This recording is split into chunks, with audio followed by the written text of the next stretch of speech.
우리 이름 뭐였죠? 철없는 어른들. 어른들. 지금 녹음되는 거예요? 네. 아 그래요? 아까부터 계속 하고 있었어요. 아 지금 하고 있어요? 네. 여러분 안녕하세요. 뭐야? 인사해야지.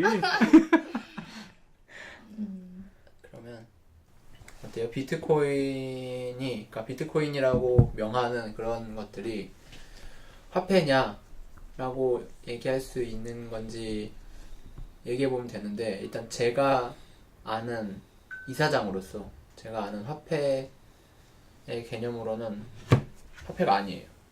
유시민이 왜 유시민이 이건 화폐가 아니다라고 말을 하잖아요. 거기에 동일해요. 경제 공부를 그나마 조금 본 입장으로 이건 화폐가 아니라고 생각을 하는데, 어떻게 생각해요? 지금 여기 있는 사람 중에 화폐라고 생각하는 사람 있나요 혹시? 없을 것 같은데? 없는 것 같아요. 지금 5명 다 반대하는 거 아니야? 그래서 제가 오늘 링크 중에 유시민이 아까 제가 좀 자세한 내용이 있는 링크도 유시민이 틀렸다라고 말하는 내용이고, 그리고 오늘 보내드린 간단한 내용도 유시민이 틀렸다라고 말하는 내용이에요. 왜냐면 저희는 다 일단 유시민 말이 맞는 것 같다라고 생각하고 있으니까. 나는 그걸 안 봐서 몰라요. 유시민 그걸 안 봤어요. 저는 방송 다 봤거든요. 네. JTBC 토론하는 거 처음부터 끝까지 다 봤는데, 일단 유시민 씨가 훨씬 설득력이 있었고, 반대팀에서 이야기하는 게 개인적으로는 별로 와닿지가 않아서, 뭐 저희 기본적인 입장도 뭐 그런 쪽에 반영이 돼 있긴 하겠지만은, 화폐라고 이야기하려면 어쨌든 간에 그 화폐를 가지고 내가 이 사회 안에서 다른 실물 자산을 구매할 수 있는 신뢰도가 바탕이 돼야 되죠. 그러니까 사회적 신뢰도가 바탕이 돼야 되는데, 그런 신뢰도가 없으니까 화폐라고 하기는 좀 어폐가 있지 않나요? 그러면 그 방송 내용을 갖다 쓰면 그쪽에선 지금 당장은 아니지만 앞으로는 화폐가 될 거다 라고 하는 거에 대해서 어떻게 생각해요? 근데 거기서는 제가 이거를 원래 되게 관심이 좀 많아서 전에 이제 시험 공부를 하다가 중간에 공부를 너무 하기 싫어가지고 제가 글을 막 적어갖고 저희 학교 대나무 숲에다가 보냈어요. 그래서 그게 이제 업로드가 돼서 거기 이제 댓글 다는 사람들이랑 제가 내가 이 글에 필자다 그러고 이제 엄청 논쟁을 했거든요. 키보드로. 근데 거기에서도 나왔던 이제 내용이 똑같은 내용이었어요. 이게 미래 화폐가 될 수 있지 않냐? 라고 이야기하는 이야기가 나왔는데, 근데 제가 생각하기로는 화폐가 이제 사람들이 이 신용화폐를 믿고 다른 물건을 사회 속에서 구매할 수 있는 이유는 이 화폐를 보증해주는 기관이 있기 때문이거든요. 그러니까 우리 국가에서는 이 돈을 사용할 수 있다라고 인정을 해줬기 때문에 내가 이 화폐를 가지고 다른 데서 실물 자산을 구매할 수 있는 거예요. 근데 이 가상화폐, 뭐 암호화폐라고 합시다. 암호화폐 같은 경우에는 얘를 가지고 내가 어디 가서 내가 이걸 살게요 라고 했을 때 그 화폐를 보증해주는 기관이 없는 거예요. 보증을 안 해주면 이거를 지불했을 때 나중에 내가 이걸 받아서 다시 다른 실물 화폐로 바꿔줄 수도 있다라는 확신이 들 수가 없는 거죠. 그러니까 화폐로서 기능은 안 되지 않나? 나는 좀 더 다른 얘기인데, 예를 들어서 내가 비트코인을 지금 가지고 있어. 1비트코인을 가지고 있는데 뭘 사러 갔어. 사러 가서 1비트코인 내면 뭐 현금을 내면 얼마를 내면 되고 비트코인으로 내면 얼마를 내면 됩니다 라고 했을 때 내가 비트코인을 낼까 현금을 낼까요? 일단 비트코인을 내겠죠? 아니지, 지금은 현금을 내겠죠. 현금을 내야죠. 왜냐면 내 비트코인이 가격이 계속 올라가고 있는데, 그러니까 오늘 1,000만 원이면 내일 자고 일어나면 1,200만 원이 될 수도 있고 800만 원이 될 수도 있잖아. 2,500만 원이 될 수도 있잖아요. 800만 원이 될 수도 있지만 어쨌든 지금 가격이 오르는 시기니까 지금은 많이 떨어졌죠. 지금 1,200만 원 정도예요. 그러니까는 요즘 최근에 금년 최저치가 한 800만 원 정도까지 800까지 떨어졌다가 떨어졌다가 지금 1,200만 원 정도까지 올라갔는데 최고점이 한 2,500만 원까지 올라갔었잖아요. 그럼 나 지금 800만 원이야. 비트코인을 가지고 있어. 800만 원을 낼래? 비트코인 낼래? 여기 그러고 있어. 그럼 내 비트코인 내가 800만 원 낼까? 그거는 그러니까 비트코인이 오르고 있는 중이면 현금을 내고, 비트코인이 떨어지고 떨어지고 있는 있으면 중이면 비트코인을 비트코인을 내겠지. 낼 건데, 그러면 그쪽에서 비트코인을 안 받겠지. 다른 그럼 사람. 가치가 너무 손쉽게 왔다 갔다 네, 하는 가치에 폭이 대해- 너무 넓으면 화폐로 가치를 사용할 수 없어. 그게 변동폭이 현료 같은 경우 변동폭이 내가 예상하고 감내할 수 있는 수준이 돼야 되는데 그렇지 않으면 주는 사람이나 받는 사람이 비트코인을 주거나 받기는 하겠냔 말이죠. 그러니까 예를 들어서 비트코인 뭐 3비트코인 내세요라고 해놓고 이 사람이 꺼내고 있는 도중에 딱 시세 보더니 5비트코인 내세요 이렇게 할 수도 있는 거잖아요. 그러니까. 왜냐면 외국 나가면 달러로 계산할 때 오늘은 환율이 다르다 이렇게 얘기하는 경우가 있으니까. 근데 실제로 러시아에서 맞나? 러시아에서 그런 일이 있었대요. 예를 들면 이게 인플레이션이 정말 너무 심각하게 일어나니까 식당에 가서 밥을 먹는데 이게 예를 들면 김치찌개 시켰어. 김치 시키면서 내가 돈을 지금 낼게요. 그 사람이 안 받는다는 거야. 나갈 때 내라고. 그래서 지금 나 5,000원짜리 김치찌개 시켰는데 나갈 때는 6,000원을 내야 되는 거야. 그 나라 화폐로? 네, 그 나라 화폐로. 아니 근데 그렇게 실물 자산의 가격이 눈에 보이게 변동을 할 수 있나요?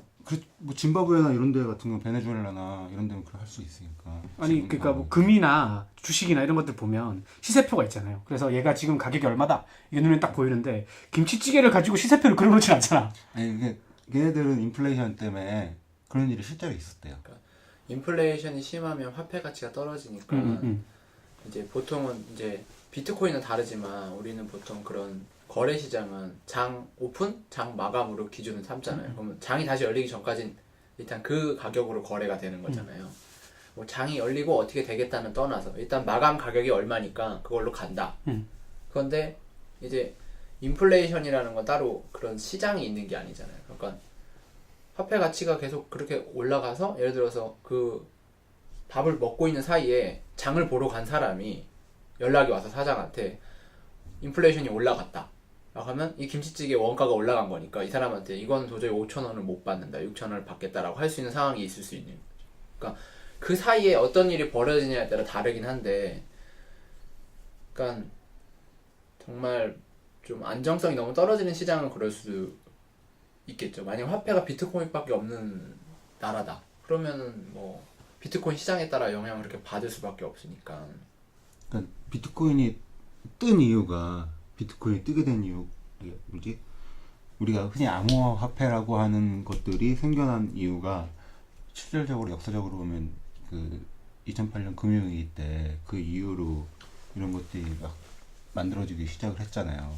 그래서 우리가 그 고난을 위임한 정부가 화폐에 대한 그 독점 관리를 제대로 하지 못해서 그러면 중앙은행에 권한을 주는 게 아니라 우리가 조금씩 권한을 가지고 있는 블록체인이라는 걸 만들어서 그걸 하자. 그래서 만들어졌던 게 이제 디지캐시라는 게 있고 그 이후로 여러 가지가 만들어진 다음에 그 다음에 비트코인이 만들어졌고 비트코인이 지금까지 오고 있다가 비트코인에 문제가 있어서 여러 가지 이제 하드포크가 일어나가지고 이더리움 같은 것도 생겨났고 그러면서 블록체인이 뭐 해킹이나 이런 거에 좋다라고 해서 해킹이 안 된다라고 해서 블록체인 기술을 뭐 4차 그것도 얘기하고 싶은데 4차 산업 그 해서 블록체인이 중요한 거다. 그래서 나와가지고 그때 유시민하고 그 정재승인가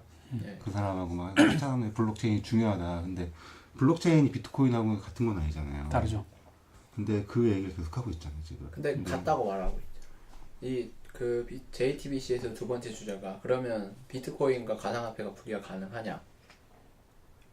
이 주제였는데 맞아. 또 유시민은 가능하다라고 그러고 정재승 쪽은 안 된다 아니다라고 하니까 근데 그쪽이 안 된다고 말하는 이유는 이해하고 했죠. 들어서. 네. 그러니까 이게 화폐를 기준으로 하는 시스템인데 화폐가 없으면 어떻게 이 시스템이 있을 수 있냐 이 논리인데 근데 그거는 그 화폐를 그 채굴이라는 방식으로 만들기 때문에 벌어지는 거잖아요.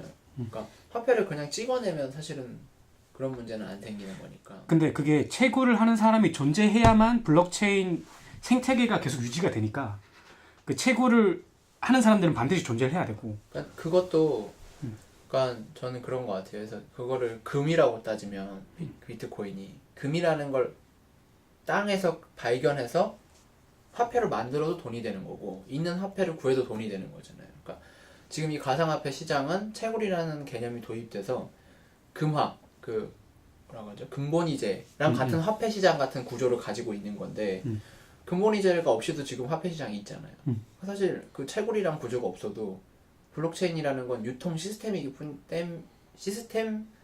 때문에 사실은 그 채굴이라는 걸 버려도 사실 그 블록체인 기술이 적용된 화폐 시장을 유지할 수 있는데, 다만 채굴이란 보상 체계로 이걸 유지할 건지 다른 체계로 유지할 건지만 결정하면 되는 거잖아요.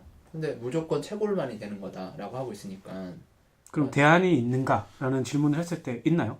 대안은 전 있다고 보는데 그거를 그쪽에선 받아들이지 않겠죠. 어떤 거? 네. 예를 들어서 미국이 사실 그렇잖아요. 돈을 뭘 믿고 쓰냐라고 하면 처음에는 유럽에서 그 돈으로 세금을 받겠다라고 했기 때문에 세금을 내야 되는 주체는 그걸 거래가 가능하잖아요. 세금을 내야 되니까. 그리고 미국처럼 가져오면 금으로 바꿔줄게. 그래서 그 만약에 그 채굴하는 게 비트코인이고 채굴하지 않는 어떤 공인된 어떤 큰 기업에서 가지고 있는 전자화폐가 있다면, 우리가 발행하는 전자화폐를 가져오면 비트코인이랑 교환을 해주겠다. 무조건 우리가 비트코인을 전 세계 비트코인의 70%를 갖고 있다. 완전 하면 근본이제처럼. 미국처럼 그렇게 할 수 있는데 미국이 근본이제를 포기했잖아요. 그런데도 화폐가 유지가 되잖아요. 기축통화로. 근데 이게 지금 약간 전제가 틀린 게, 그러니까 채굴하는 사람들이 반드시 존재해야만 생태계가 발생해요. 그러니까 생태계가 유지가 되려면 이거를 채굴하는 사람들이 여기 이 블록체인 기술 생태계 안에 들어와 있어야 이 생태계 자체가 움직일 수 있는 거예요. 왜냐하면 이 채굴을 하는 이 행위 자체가 생태계한테, 그 블록체인 생태계한테 가치를 가치를 부여하는 게 아니고 이제 해킹이 안 되려면 활동할 수 있는 공간을 주는 거야.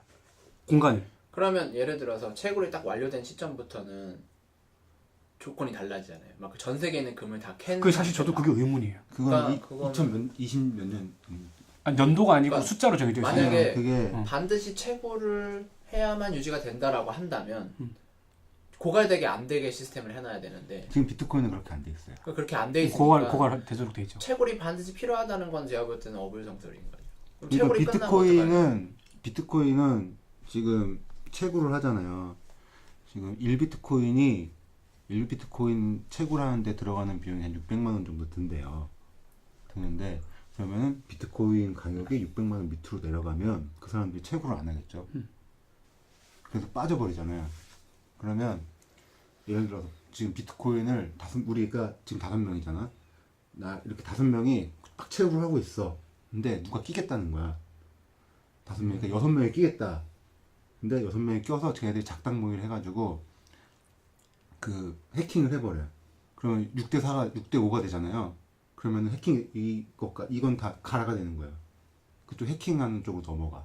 그러니까 그게 불가능하다고 그쪽에서 말하는 거는, 그러니까 50%가 넘는 게 어떤 한 구조를 가지면 그걸로 따라가기 때문에 해킹이 되는데, 어떻게 51% 과반수 이상을 차지하냐 어떤 쪽이, 그렇게 말하는 거잖아요. 그러니까 절대 해킹이 안 된다. 근데 저는 그거에 동의를 해요. 그게 블록체인 시스템의 장점이잖아요. 근데 이제 비트코인 같은 경우에 600만 원 밑으로 떨어지면 지금 거의 채굴이 70%가 중국에서 일어나고 있는데, 그 사람들이 이더리움이나 뭐 다른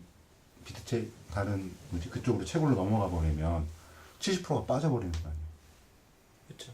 그러면 그래가지고 뭐 딴 데도 30%도 가만히 있지 않겠죠. 빠지겠지 어느 정도. 그럼 그러면- 지금 전체 비트코인 중에 몇 프로나 채굴이 생성된 거예요? 무한으로 되는 건 아니죠? 아니에요. 무한으로 정해져 있고 그게 2,400만 개인가? 그럴걸요? 그래가지고 그러면- 2020 몇 년인가 끝난다고 그랬는데 지금 한 1,000 몇백만 개 채굴이 반 돼서 이상 채굴이 네. 된 상태. 얼마 안 남았어요. 그러니까 비트코인을 사람들이 안다 모른다 하는데, 그러니까 이게 비트코인이라는 블록체인이라는 기술 개념, 그리고 시장 경제랑 화폐 경제에 대한 경제 개념, 그리고 투기라는 사회 현상, 이게 맞물려 있으니까 사람들이 헷갈려 하는 것 같아요. 만약에 그 채굴자가 없으면 유지될 수 없는 시스템이라면 전혀 화폐가 될 가능성이 없네요. 이건 연구성이 없어요. 그럼 왜 그렇게 말하는 거예요? 채굴자가 없으면 유지가 안 된다는 게? 그러니까- 아까 말한 51% 과반수 때문에 그런 거예요? 그러니까 서버가 있어야 되는데, 우리는 보통 일반적으로 은행이면 중앙에 서버가 있고 우리는 거기서 왔다 갔다 하면서 돈을 교환하잖아요.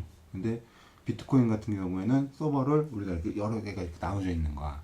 그러면 여기 똑같은 게 다 저장이 돼 있는데 비트코인이 이제 600만 원 밑으로 떨어져서 그 업으로 채굴을 하는 사람들이 빠져나가면 점점 그 가치가 더 떨어질 거란 말이죠. 근데 그것도 어떻게 보면 그 비트코인을 만든 사람들이 그래서 거래했는데 비트코인 가치가 떨어졌어요. 그러면은 만든 사람들이 이거 시장에 팔려고 해도 600만 원이 만약 안 되면 안 팔잖아요. 난 600만 원이 들었는데 이걸 안 팔아요. 그러면 선택을 해야죠. 기다리든지 싼 값이라도 팔든지. 그게 존버하는 거지. 뭐. 그리고 그리고 시간이 지날수록 채굴하는 사람이 없을 거고. 그러면 또 다시 희귀해지니까 가치가 올라갈 수 있으면 또 다시 채굴하는 사람이 생기겠지만, 그러니까 그거잖아요. 발행시장, 주택을 짓는 거, 건설사들이 주택을 만들어내는 시장과 그리고 거래 유통시장, 그 주택을 서로 사고 팔고 하는 거래 시장이 다른 거잖아요. 그렇죠. 유통시장, 아니 그 뭐라고 하죠? 그 창조하는 거, 그 발행시장. 처음에 발행하는 시장이 멈췄다고 해서 유통시장이 망가지는 건 아니잖아요. 전체 유통량을 가지고 움직이는 거니까. 물론 두 시장은 서로 가치에 영향을 주긴 하지만, 그러니까 이거는 제가 이해하기로는 생산 시장이 망가지면 유통 시장도 망가지는 거로 이해를 했거든요. 저는. 왜냐면 그래서 이거 둘을 뗄 수가 없다라고 이야기한 걸로 알고 있는데. 업으로 그 채굴을 하는 사람이 서버를 어떻게 보면 책임을 지고 있는 건가요? 그 사람들이 그럼 이게- 개개인이 따로따로. 그러면 이게 이제 채굴이 다 끝나면 그 사람들이 더 이상 그 서버를 운영을 안 할 수도 있는 건데. 아니 그 비트코인은 내가 이렇게 승 작가한테 비트코인을 보낸다 그러면 거기에 수수료가 붙어요. 수수료가 있어. 그래서 그거를 모아놨다가 채굴하는 사람들한테 주는 거예요. 그런 식으로 돼 있어요. 그래서 채굴하는 것도 있고 그 비트코인을 거래하는 경우에 어쨌든 거기에 있는 그 블록체인을 이용하는 거니까 이용 수수료도 있고 그걸 모아놨다가 채굴을 한 사람한테 주는 거거든요. 그렇기 때문에 채굴이 끝나도 유통은 무조건 계속 돼야 돼요.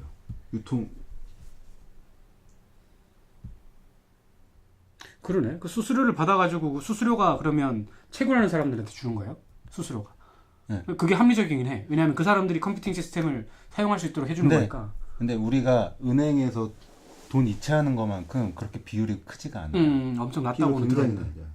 그래서 지금은 그렇게 하고 있지. 지금은 그 채굴하는 거랑 그 수수료랑 같이 하고 있는데 나중에 채굴이 끝나면 그것만으로는 그 사람들이 그 블록체인을 유지할 만한 인센티브는 안 될 거란 말이죠.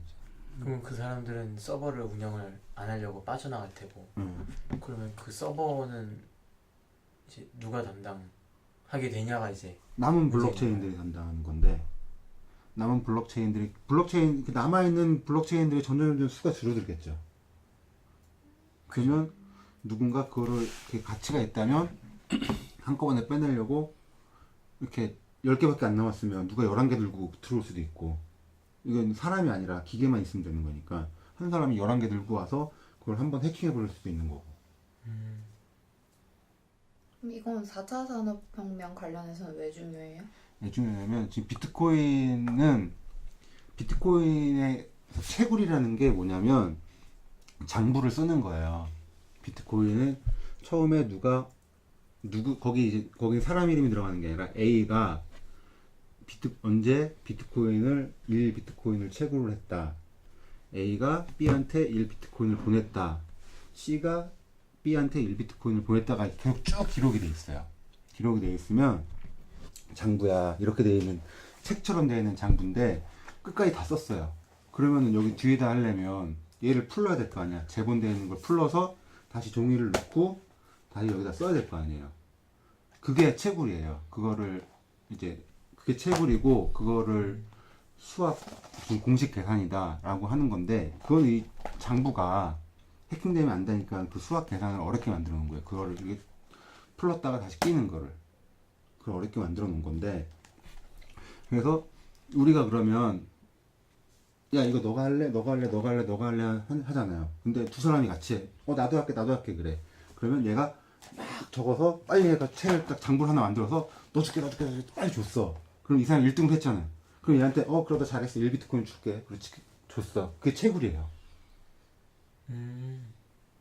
그 채굴인데 이제 그게 그 비트코인 그거에는 규칙에는 일정 시간마다 1비트코인을 할 수 있고 몇 단위의 비트코인만 채굴할 수 있게 되어 있기 때문에 1등한 애가 그걸 다 가져간단 말이에요. 그래서 우리가 내 컴퓨터에다가 비트코인 그 채굴 프로그램 돌려봤자 받을 확률이 없어요. 느리니까. 그래서 막 그 비싼 그래픽카드 막 여러 개 꽂아가지고 하는 이유가 그거거든요. 빨리 해야 내가 비트코인을 받기 때문에. 그러면 제가 2개 링크 보낸 것 중에서 하나는 좀 연구원을 인터뷰해서 길게 쓴 거고 다른 하나는 제가 짧게 쓴 거잖아요. 근데 제가 볼 때 짧게 쓴 게 더 말이 안 되거든요. 근데 짧게 쓴 사람 내용을 한번, 이 사람은 반대하는 입장이고 우리는 유시민이 말하는 그 입장이 어느 정도 동의를 하잖아요. 이거를 가지고 한번 제가 의견을 물어볼게요. 그 얘기 안 했네. 어떤 얘기? 4차 산업혁명에 비트코인, 블록체인이 왜 중요하냐고 했는데 그 얘기는 안 했네. 그것도 좀 얘기할까요? 그게 왜 그러냐면, 네. 그래서 그 얘기 했잖아요. 비트코인은 A가 B한테 몇 비트코인을 보냈다. 이것만 써져 있어요. 근데 생각을 해봐. 그러면 거기에 비트코인 몇 개를 보냈냐 그러면 쓸 수 있는데 거기다가 다른 걸 쓸 수 있으면, 예를 들면 계약서를 거기다 넣었다. 그러면은 계약서를 이렇게 블록체인에서 막 같이 저장할 거 아니에요. 그러면 이걸 언제 다시 꺼내봐도 이 블록체인에서 꺼내서 봤으면 이게 진본이다라는 증명이 되잖아요. 그래서 비트코인이 하드포크가 돼가지고 다른 걸 만들어서 그게 이더리움이 된 거예요. 이더리움에는 그렇게 계약서도 올릴 수 있고 뭐 돈 얼마 보냈냐 숫자도 올릴 수 있고.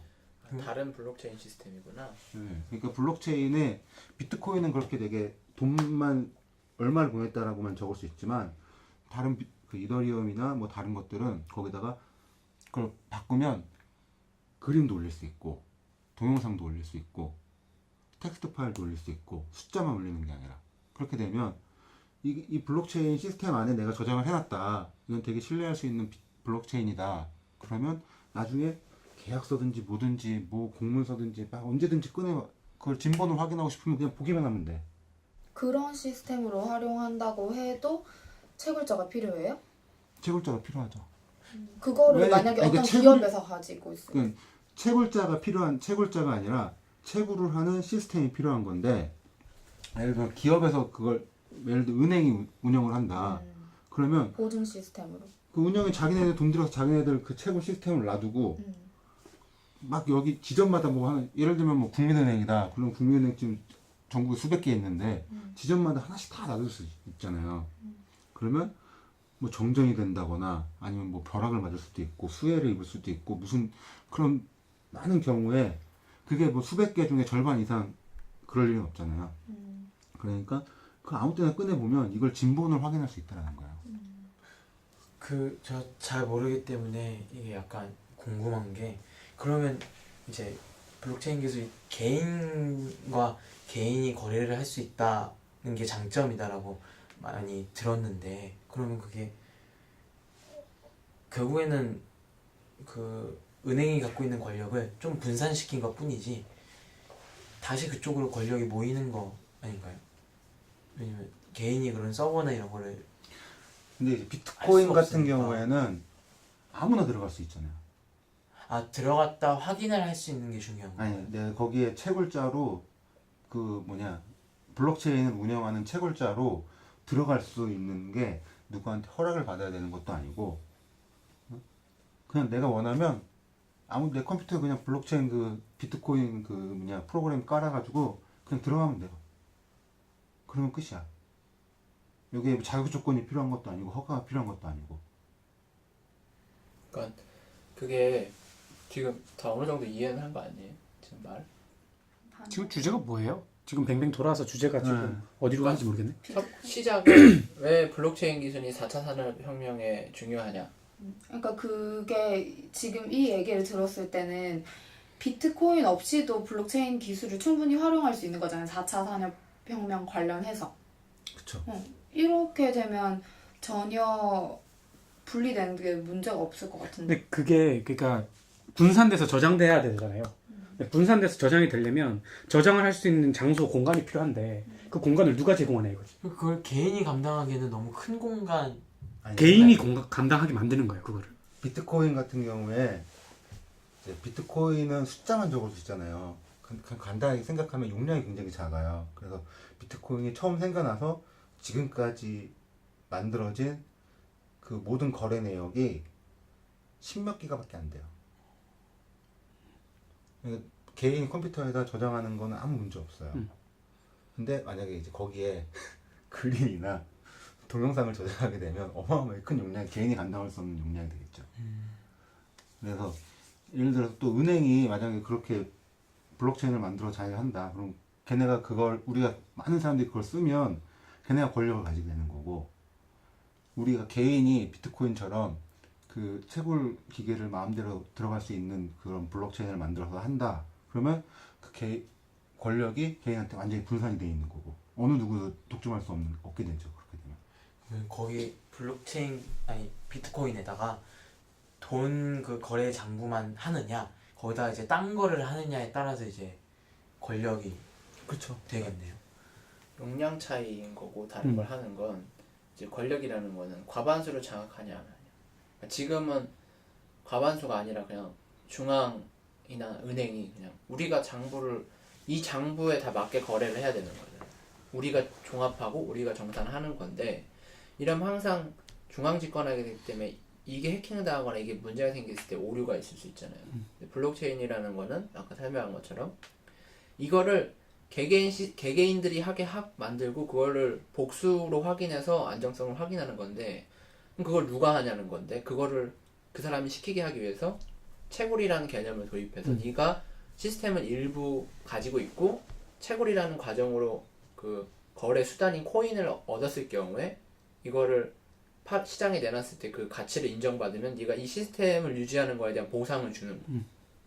그렇기 때문에 아무도 누가 돈을 투자해서 시스템을 중앙에 만들어 놓지 않아도 각자 일부 시스템을 보유하고 있고 그만큼 보상을 시장에서 받고 그거를 복수 교차 검증을 통해서 안정성을 확인하고 누구나 그 시스템을 확보하기 위해서 채굴이라는 그런 경제 활동으로 대가를 얻고 그 시스템의 일부로 참여할 수 있고, 그 코인을 시장에서 거래하는 과정으로서 경제 활동이 일어나지만, 다만 문제점은 누구나 참여할 수 있는데 51%의 규모로, 그러니까 과반수가 넘는 규모로 한꺼번에 들어가서 참여해서 이걸 조작해버리면 그건 어쩔 수 없다. 그렇죠. 왜냐면 이 구조 자체가 다수가 맞는 쪽으로 검증이 되기 때문에. 맞아. 그래서 시스템이 다양하게 많고 분산되기 때문에 어디를 해킹해도 소용이 없다. 과반수 이상을 해킹할 땐 성공하지만 그게 아니면 안 된다. 그러니까 미래에 시장 개념에 적합한 거죠. 아까 안정성도 확보되고 비용도 들지 않고 참여자한테 그 대가가 돌아가고 이용자도 큰 뭐 오류나 그런 문제 없이 이용할 수 있고 리스크도 없고. 그래서 그쪽 기술자들이 하는 말이, 그럼 코인이나 그 채굴이라는 과정에서 얻어지는 거래 수단, 코인, 그리고 그런 보상이 없으면 이 사람이 어떻게 시스템의 일부를 감당하고 있냐는 거예요. 나한테 아무 보상이 없으면 내가 컴퓨팅 파워를 제공할 이유가 없지. 근데 이게 저는 웃긴 게 여기에 문제도 있는데. 투기 개념이 들어가 버린 거죠. 그러니까 비트코인이 그럼 이 시장 자체가 투기성이 없게 처음에 세팅을 해놨어야 되는데 이 사람한테 대가를 주기 위한 채굴 과정을 보면은 투기가 일어날 수밖에 없는 과정이잖아요. 맞아요. 이게 그러니까 투기 시장을 만들어 버린 거예요. 근데 이제 처음에 만든 사람은 그런 부작용까지는 생각을 못 했겠죠. 그러니까 그냥 은행에서 이 비트코인을 가지고 현금으로 교환할 수 있게 해주는 그건 요 맞는 것 같아요. 정도 시스템으로. 왜냐면은 지금도 경제학에서 투기라는 게, 그러니까 저는 모든 투자가 투기라고 보거든요. 근데 말도 안 되는 소리, 투기랑 투자는 다르다라고 말하니까 구분하는 기준이 애매하지 사실. 경제의 균형이 일어나는데 균형이 있는 게 정상이다 파가 있고 균형이 아닌 게 정상이란 파가 있단 말이에요. 그러니까 이거는 경제학이라는 학문이 인류 역사상에서 발생한 지 얼마 안 됐기 때문에 이거에 대한 거는 당연히 논쟁이 있고 여러 학문도 이게 어떤 과학처럼 이론이 아니잖아요. 무조건 사례나 그런 직접 해봐야만 알 수 있는 것들이기 때문에 해봐도 정말 이게 이 조치 때문에 이런 결과가 나왔는지도 알 수가 없고 정확히는 이게 아까 그 4차 산업의 블록체인 기술이 왜 영향을 주냐라는 답변인 것 같아요. 이 시스템을 잘 활용하면 여러 군데에서 중앙 시스템을 두지 않고 여러 가지가 가능한 상황이 돼버려요. 저는 이게 암호화폐 체계가 블록체인을 기반으로 하고 있잖아요. 블록체인 기술이 4차 산업에서 가장 중요하다라고 이야기하는 이유가 유시민 씨가 JTBC에서 이제 예로 들었던 게 확 와닿았거든요. 뭐냐면 유시민 씨 같은 경우에는 작가잖아. 그러니까 책을 써. 그러면 책을 써가지고 이제 서점에 깔고 얘들이 팔리잖아요. 그러면 몇 권이 팔렸는지 유시민 씨는 알 수 있는 방법이 없어. 누가 파악을 해주냐면 서점에서 몇 권이 팔렸습니다 라고 정리를 해서 여기 출판사에다 알려주면 출판사에서 그걸 또 정리해서 다시 유시민 씨한테 알려주는 거야. 근데 중간에 누가 그걸 조작했는지 아니면 누군가 해킹을 했는지 혹은 팔렸는데 안 팔렸다고 기록을 했는지 알 수가 없는 거야. 근데 이거를 블록체인을 이용을 하면 여기에서 팔리는 즉시 블록체인이 다 기록이 돼요. 그러면은 얘들을 조작할 수가 없는 거야. 여기도 저장되고 저기 저장되고 사방에 저장되니까 이거를 해킹도 할 수 없고 조작도 할 수가 없어. 유시민 씨가 마지막에 받아드는 그 정보가 처음에 팔렸던 정보랑 똑같은 정보가 되는 거예요. 이게 이제 나중에 4차 산업혁명이 일어났을 때 정보와 지식이 정말 중요한 사회가 오고 이게 나중에 누가 누구에게 뭐 어떠한 것이 갔는지 또 어디에서 무엇이 어디로 이동했는지 이런 것이 정말 중요한 상황이 왔을 때 정보가 중요한 상황이 왔을 때 그 정보의 신뢰도를 높이는 것 4차 산업혁명이 이 블록체인 기술이 중요해진 이유라고 이야기했거든요. 시장에서 보면 발행, 생산시장, 뭐 식량을 만들든 뭐 물건을 만들든 집을 만들든 이런 생산자. 그러니까 미래는 생산자가 소비자잖아요. 내가 생산하는 사람이기도 하고 예전에는 소비하는 사람 소비만 하고 생산하는 사람 생산만 하고. 근데 이것도 어떻게 보면은 내 공장에서 일해서 생산하는 사람인데 집에 가면 소비자잖아요. 근데 예전에는 이 개념을 분리시켜 놓은 거죠. 너는 생산자가 아니라 기업이 생산자야. 넌 부품이고 넌 사실 소비자야. 근데 생산하는데 네가 일을 하는 것뿐이다 하는 개념인데 이게 합쳐지니까 음원시장, 출판시장, 그래서 특허시장 모든 시장에 다 활용이 가능한데 전 이거 투기 요소만 없애야 된다고 생각이 들어서. 그러면 굳이 그 화폐가 보상으로 주어지지 않아도 그 시장에서 안전한 거래, 정보 거래를 하길 원하는 사람들은 다 서버를 유지할 가능성이 있지 않을까요? 그렇죠. 그래서 이게 블록체인 기술이 두 개로 나눠진대요. 그래서 오픈형이 있고 이제 클로즈형이 있는데 방금 말씀하신 게 클로즈형. 그러니까 안에서 그게 필요한 사람들끼리 모여서 그냥 시스템 유지하는 거. 근데 그게 아니라 이제 필요하지 않은 사람들까지 모두 참여할 수 있도록 유도하는 게 이제 오픈형이고 그 오픈형을 유지하기 위해서는 코인을 반드시 줘야 된다라고 이야기하더라고요. 그러니까 만약에 그 코인이 그 말한 출판 시장에서만 돌아다니는 그러니까 내가 작가가 채굴을 해서 그 출판 시장에 돌아다니는 그거를 내가 코인을 채굴한 사람이고 내가 판 사람이고 내가 코인을 이용한 사람이고 내가 그 코인으로 거래되는 책을 쓰는 사람이고 그 책을 소비하는 사람이고 그러니까 거기에 시스템에 참여해서 유지가 되는 건데 저는 그래서 이 블록체인 시스템을 하는 게 다 정보가 다 공공 그 조직이 들어가야 된다고 생각이 드는데 저도 거기에 딱 공감해요. 제가 결론적으로 도달한 데가 저기였어요. 저도. 나는 기업이 할 것 같은데. 응? 기업이 할 것 같다고? 기업이 예를 들면 기업이 거대한 블록체인을 예를 KT 같은 경우 KT 뭐 SK 이런 통신사들이 그런 걸 하기 좀 편할 테니까 그런 데서 거대한 블록체인을 만들어서 뭐 정부는 그런 거 인증하는 여기 안전하니까 여기 써도 좋다 뭐 이런 식의 하겠죠. 그런 인증을 해주고 사람들은 뭐 중요한 계약서나 공증 문서 같은 거를 언제나 볼 수 있게 거기다 올려놓고 이용 수수료를 이제 뭐 원화나 달러나 이런 우리가 일반적으로 아는 화폐를 내고 그러고 사용할 것 같은. 만약에 정부에서 하게 된다면 그 공공기관 관련 문서들을 다 정부 서버에 저장해 놓을 수 있잖아요. 그건 블록체인이 아닌. 아 그래요? 지금도 그렇게 하고 한 곳에 있죠. 저장해 놓은 아니 한 곳에 저장되지 않더라도 이렇게 뭐 각 모든 지도마다 정보가 모든 곳에 저장돼 있는 게 블록체인. 모두가 원본 장부를 들고 있는 거고 변형이 될 때 다수를 확인해서 그 변형 내용을 다시 일치시키고. 얘가 잘못됐네? 그럼 바꿔버리고. 그 이제 동영상이나 예를 들어 이 용량이 좀 큰 거는 개인이 이렇게 컴퓨터로 부담하기에는 좀 힘든 근데 게 그러면 있겠네요. 모든 동영상을 모두가 갖고 있어야 되는데 과연 그 동영상이 모두가 갖고 있어야 될 그건 안될것 정보인지는 같아요. 아닌 그냥 거예요. 그렇구나. 그건 안 될 것 그죠. 같아. 용량이 너무 커. 그러니까 그 거래 수단인 화폐, 코인 뭐 이런 그 정보를 그 숫자화해서 그게 이제 공유되고 있는 거니까 장부 같은 거. 어떻게 보면 그거는 약간 이제 한계인 거네요. 기술의 예를 들어 영상 같은 경우에는. 근데 뭐 나중에 사실 저장 기술이 발전해서 할 수는 있는데 대신 구글이 잘해주고 있는데. 누구나 다 갖고 있어야 되니까 그 장부를 그러기에는 그 정도의 어떻게 보면 그 양을 감당할 수 있는 그 컴퓨터나 이런 것들이 개인이 다 부담을 하고 있어야 되는데 그게 이제 이게 그럼 전자화폐이기 때문에 그러면 이런 전자 환경에 노출되어 있지 않은 사람들 예를 들어서 뭐 어르신들은 여기에서 소외되는 그치 소외될 수밖에 없죠. 여기에 내가 생산자로 들어갈 수도 없고 소비자로 들어갈 수도 없고 그 시장 혜택을 누릴 수도 없고 뭐 참여할 수도 없고 그러니까 이거는 그러면 정부가 이 자기네 이 집단에서 일부 돈이 좀 있거나 참여할 수 있는 여건이 되거나 참여할 수 있는 지식이 있거나 그런 사람만 접근할 수 있는 제한적인 시장인데 이 시장이 돈을 엄청나게 벌 수 있는 시장이면 그거를 최소한 정부가 그 시장에서 세금을 떼서 소외된 사람들한테 나눠주는 기능은 있어야 되는데 그것도 없으니까 이제 그런 걸 하려고 지금 하고 있지 않나요? 정부에서?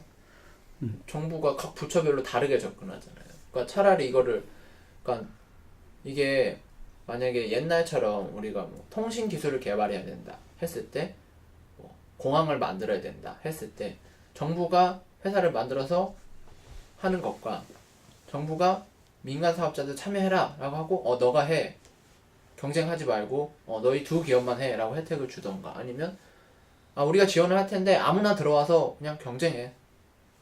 근데 원래 극단적인 자유시장 경제는 아무나 들어와서 경쟁인데 정부가 좀 그거에 참 좀 신경을 쓰고 싶다. 그러면 특정 기업한테 혜택을 줘서 너희들이 해 라고 하고 이제 안 돼. 이거는 독점적 시장이기 때문에 너희들은 민간 시장 들어오지 말고 정부가 회사를 만들어 정부가 한다. 이건데 그러면 지금 이 블록체인 요거는 저는 독점 시장이기 때문에 하면 안 된다고 생각하는데 이 시스템 자체가 또 독점 개념이 아니잖아요. 독점할 수 없는 시스템이지.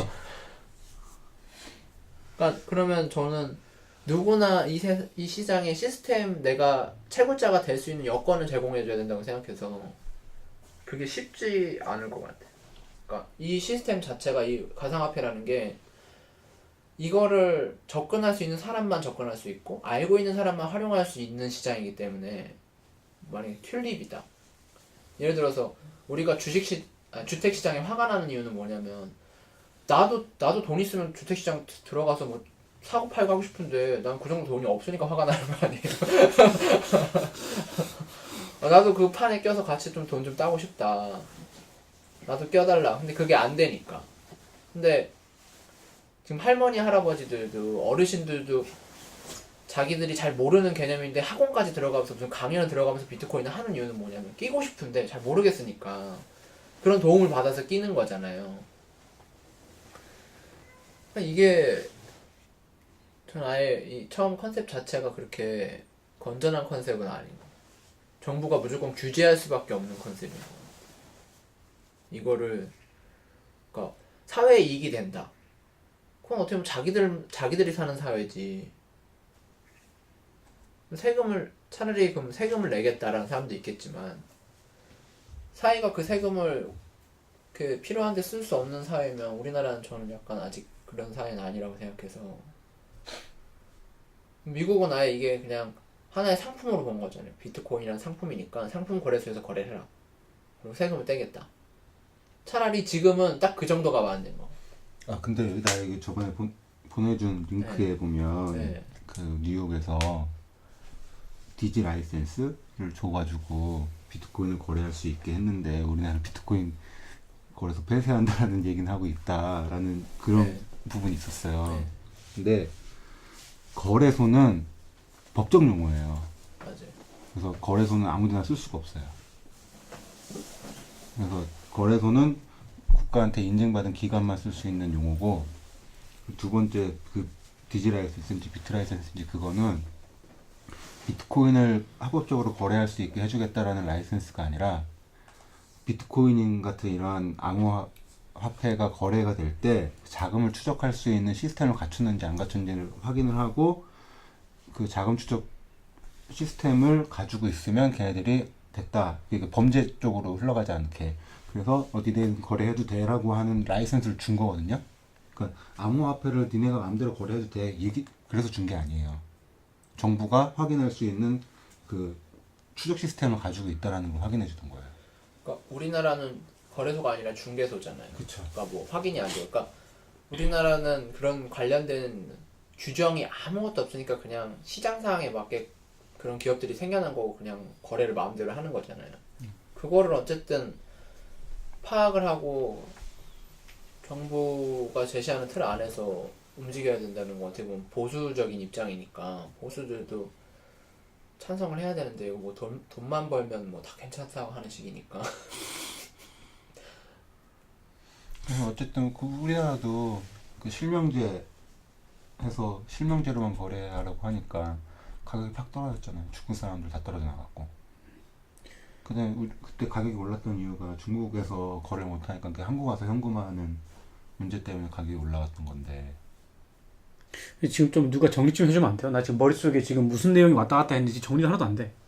그치. 저희가 뭐 정리하면서 얘기하진 않는데 제가 한 번도 정리하면서 한 적이 없던 것 같아요. 근데 이거를 만약에 진짜로 방송을 한다 그러면 중간중간에 좀 정리를 해주고 맥을 짚어주면서 해야 맞아요. 듣는 사람들이 안 헷갈리고 좀 따라올 수 있으니까. 일단 지금까지 한 얘기는 크게는 비트코인이 도대체 뭐냐 그 얘기했잖아요. 도대체 비트코인이 뭐 어떻게 거래가 되고 이게 무슨 시장이냐를 서로 그냥 설명하고 얘기한 거고, 또 이게 그 블록체인이라는 기술이 4차 산업이 도대체 뭐냐 그 얘기한 거고, 사실상 이게 뭐 다른 나라에서는 어떻게 하고 있고 우리나라의 현황은 어떻다, 뭐 지금까지 이런 얘기 한 것 같아요. 그냥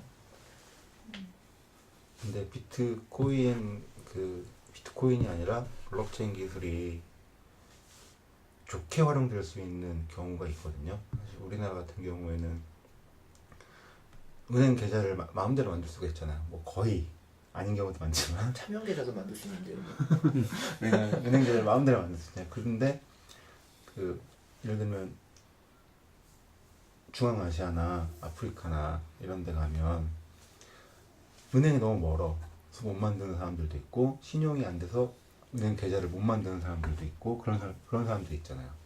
그런 사람들이 그냥 핸드폰에 그거만 내려받으면 계좌를 만들 수 있단 말이에요. 돈을 보내고 받을 수 있는. 그거는 이제 되게 좋은 측면이죠. 누구나 들어가서 계좌를 만들고 돈 보내고 받을 수 있으니까. 그러니까 화폐 시장이 국가 단위로 움직이잖아요. 네. 그러니까 경제라는 개념이 생긴 거랑 화폐랑 개념이 생긴 거랑 저는 비슷하게 보는데, 그 권력이 미치는 범위 안에서는 어떤 물건의 가치를 어떤 화폐의 숫자로 정확하게 표시가 가능한가, 하물며 인간의 노동력이라도 1시간 단위가 정확히 그 지역의 화폐로 표시가 가능한가, 그리고 그 화폐가 그 지역의 권력에 미치는 범위에 세금을 낼 수 있는가, 이런 게 충족시켜 주는 게 국가 단위이기 때문에 최근 역사가 민족주의나 국가주의 쪽으로 이렇게 많이 가고 경제 개발이나 이런 쪽으로 가서 같은 개념이니까. 근데 그거를 파괴할 수 있는 가능성이, 굳이 가능성을 하나 말하자면 블록체인인 것 같아요. 저도 그런 개념에 따라서는. 왜냐면은 국가에서 보증하지 않는 이상 사실 우리는 화폐를 쓸 수가 없잖아요. 쓸 수 있는 화폐는 금 정도. 금은 그러니까 전 세계에 통용되는 건 뭐 금이니까. 그러니까 전자금 같은 거죠. 전자화된 금, 비트코인이. 근데 아직 너무 초기라서 그럴 수밖에 없는 것 같아요. 그러니까 금을 대체할 수 있는 어떤 광물이 갑자기 딱 발생했다 라는 게 뭐 인류사상 있을 수는 없지만 그게 발생했는데 반드시 외부로만 얻을 수 있다. 그러면 이거랑 비슷한 현상이 일어나지 않을까요? 그러니까 솔직히 금이 있다고 해도 금을 캘 수 있는 거는 옛날에도 골드러시 금이라는 건 금이 워낙 많으니까 뭐 금이 강에 있든 막 땅바닥에 떨어져 있지 않는 이상은 반드시 대규모 자본이 들어가서 캐야 되잖아요. 그런 거랑 똑같은 것 같아요. 그러니까 이거를 제재하기도 어려울 것 같고 차라리 정부가 확실히 이 틀 안에서만 해라라고, 그러니까 위험한 일이 일어나지 않도록만 하는 게 최선인 것 같고, 논란이 이것저것 많으니까 단지 저는 이거 갖고 저희는 그냥 얘기를 해보려고 하는 거잖아요. 제가 보내드린 링크에서 보는 걸로 좀 더 얘기를 해보면 이게 도박이라고 생각해요? 이 비트코인 현상이 지금 사람들이 도박 현상이 일어난다고 생각해요? 뭐 사실 갬블링을 하는 건 맞죠. 지금은 그러니까 과거나 미래는 모르겠지만 지금 그냥 좀 전만 봤을 때도 약간 도박성이 좀 더 가까운 것 같아요. 그러면 주식시장이랑 비교하면 주식시장도 도박성이 있다고 생각해요? 주식도 똑같죠. 네, 있긴 한데 이거 저 같은 경우는 그러면- 주식은 좀 더 안정된 도박? 그러니까 도박이라고 해도 좀 변동이 그나마 좀 적은데 비트코인 같은 경우에는 이게 변동이 너무 심하니까 그러니까 약간 그런 걸 도박이라고 한다면 좀 더 도박성에 가까운 것 그러면 같은 느낌. 우리들 입장도 그런 거예요. 비트코인도 도박이고 주식시장도 도박인데 비트코인 이 거래시장을 주식시장 정도로 안정화시키면 상관없다. 근데 저는 사실 주식 시장이랑 이 비트코인 시장이랑 다른 점이 크게 세 개가 있다고 보거든요. 일단 첫 번째로 시간 제한이 없어요.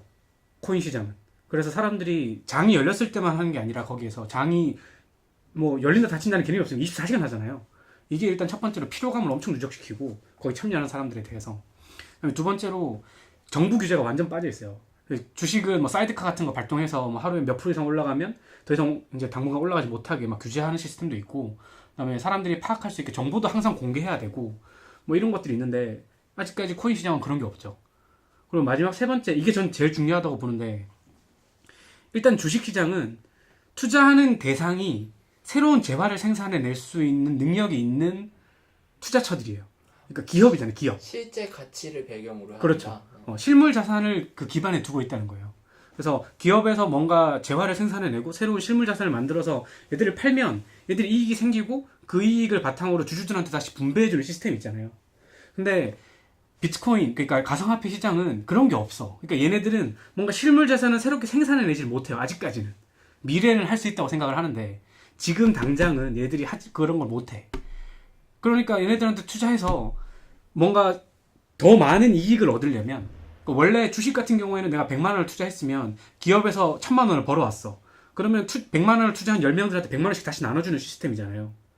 그러면 이거는 얘들이, 이 기업이 돈을 새로 벌어오기 때문에 수익이 계속 날 수 있는 거예요, 안에서. 그 자가 생산이 가능한 거죠, 돈이. 근데 이 가상화폐 같은 경우에는 100만 원을 투자한 사람이 또 100만 원을 벌려면 누군가 200만 원을 투자해야 돼. 그러지 않으면은 내가 처음 100만 원을 투자한 다음에 다시 100만 원을 벌 수 있는 방법이 없는 거예요. 왜냐하면 얘네들이 안에서 스스로 새로운 실물 자산을 생산하지 못하니까. 오로지 유통으로만, 그렇죠. 거래로만. 다른 누군가가 들어와야만 내가 이익을 얻는 구조인 거예요. 더 큰 재산이 들어와야 되고 더 큰 자본이 들어와야 그 다음번에 더 많은 이익이 생기고 그 다음 사람도 더 많은 이익을 얻는 거예요. 그러면 비트코인 이 시장은 주식시장만큼 안전화 요건을 갖추더라도 좀 반대하는 입장인 거네요. 지금은. 그러니까 저는 미래 산업에서는 얘들이 이제 블록체인 기술이 좀 더 확산이 되고 실물 자산을 생산해낼 수 있는 생태계가 구축이 될 거라고 생각을 하는데 지금은 아직까지 안 됐다고 봐요. 아직까지는. 그러니까 이게 저는 그럼 개념을 하나 더 여기다 넣으면은 도박장 있잖아요. 강원랜드. 아주 안전화돼 있고 뭐 거기서 내가 누구한테 맞아서 돈을 뺏길 일은 그렇게 없잖아요. 이거는 있나요? 맞았으면. 그게 아니라 그 소방관한테 들었는데 강원랜드에 그 자살하는 사람이 맞아. 하루에도 몇 명씩 있대요. 자살. 그래서 거기는 그 119 응급 이렇게 나가는 애들 있잖아요. 걔네들은 신고 오면 나가야 되니까.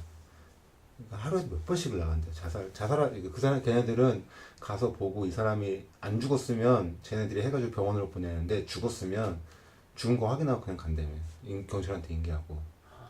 근데 그 출동을 하루에 몇 번씩을 한대요. 강원랜드에서 자살하는 사람이 너무 많아서. 그거 좀 없앴으면 좋겠어요. 강원랜드. 안 없어져. 진짜. 못 없어져. 그러니까 이게 비트코인도 그럼 자살하는 사람이 없다고 할 수 없잖아요. 이거를 있지. 벌써 뉴스에도 몇 번 떴는데. 그러면 이게 주식 시장은 도박성이 많지만 그래도 우리가 허용할 수 있는 어떤 그런 개념이 있는 반면에 이 비트코인은 어쨌든 미래에 어떻게 될지 모르겠지만 그럼 지금은 강원랜드랑 같은 수준이라는 거잖아요. 강원랜드랑 같다고 볼 수는 없죠. 그냥 미래 가치가 있으니까. 근데 이제 미래 가치를 논하기 위해서는 반드시 여기 투자되는 지금은 돈이 강원랜드잖아요. 그럼 그렇게 따지면. 지금 그러니까 미래 가치가 생기기 전까진 미래 가치를 도박이니까. 미래 가치를 빼고 논할 수 있나요? 아니지 지금 난 블록체인 기술이 미래 가치가 있다는 거고 네. 비트코인은 얘는 아무런 사실 가치가 없는데 사람들이 그냥 사고 팔고 하면서 가격이 올라가는 거니까 사람들이 계속 모여가지고 거의 도박인지 도박판이 되는 뭔지 거지. 근데 모르는 이 판에서 두 개는 한 뗄 거고. 수가 없고 라고 근데 말하고 있어요. 그러니까 그걸 뗄 수가 있냐 없냐라는 건데 나는 떼서 하면 된다는 거고.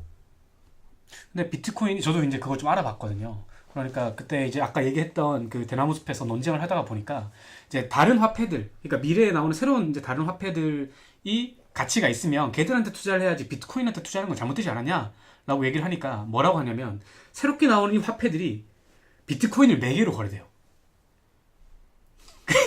다른 화폐를 사려면 비트코인을 사야 돼. 그래서 비트코인에 투자한다고 하더라고요. 그러면은 그 이게 다른 코인도 약간 가상. 그치, 다른 화폐들도 이제 맨 암호 화폐들. 저 아까 궁금했던 게 어떻게 보면 화폐가 약간 기축 통화 같은 게 그러니까 중심이 되는 게 있잖아요. 그게 비트코인이 되는 거지. 그래서 아까 왜냐면 비트코인 같은 경우에는 한정되어 있으니까 예를 들어 금처럼 다 한정되어 있으니까 다른 코인이 한정되지가 않더라도 이거 비트코인 얼마 주면 이 어느 정도의 이거를 줄게라고가 할 수 있지 않을까? 정확합니다. 근데 그 한정되어 있는 비트코인은 절대 기축 통화가 돼서 기축 통화가 되려면 최소한 그러니까 시장에서 거래될 때 만약에 지금 미국 달러가 기축 통화잖아요. 미국 달러는 세상에서 거래되는 돈만큼 있어야 돼요. 일단. 다른 나라 화폐를 모두 합친 양만큼 있어야 돼요. 그래야 그걸 기축 통화로 거래가 가능하니까. 그래서 미국이 전 세계 달러를 뿌리기 위해 적자를 계속 받잖아요. 일부러 적자를 봤지. 그러니까 기축 통화로 만들려면 기축 통화가 되면 그럴 수밖에 없는데 그래서 중국이 앞으로 적자를 볼 거라는 말이 있는 거예요. 왜냐면 중국 돈이 기축 통화가 되려면 지금 중국 적자율이 GDP의 200%가 넘는다고.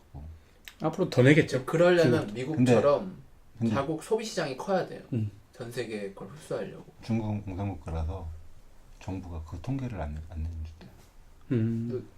중국 통계는 정확하지 않다는 말이 많아서. 그러니까 이게 또 아까 제가 투기냐 투자를 할 수 있잖아요. 도박은 투자예요? 투기죠. 그건 완전 투기죠. 그러면은 주식시장은 투기예요? 그거는 투자잖아요. 얼마의 돈을 투자하느냐에 따라서 다르죠. 그러면은 이 어떤 사람은 비트코인 시장은 절대 도박이 아니다. 투기가 아니다. 왜냐하면 투기는 내가 돈을 걸고 운에 따라서 다 날리거나 딸 수 있는 그것밖에 안 되지만 이건 내가 돈을 투자 개념 밑에 돈을 넣었는데 떨어진다. 그럼 빼도 되고 내가 전략적으로 어디에 넣으면 이게 오를 거라는 생각을 갖고 그거를 돈을 걸리는 거기 때문에 미래 가치 같은 걸 따져서 돈을 넣는 거기 때문에 오로지 운에 거는 것도 아니고 돈을 다 날리지도 않는다. 내가 그냥 방치하면 날리겠지만 빼면 되잖아요.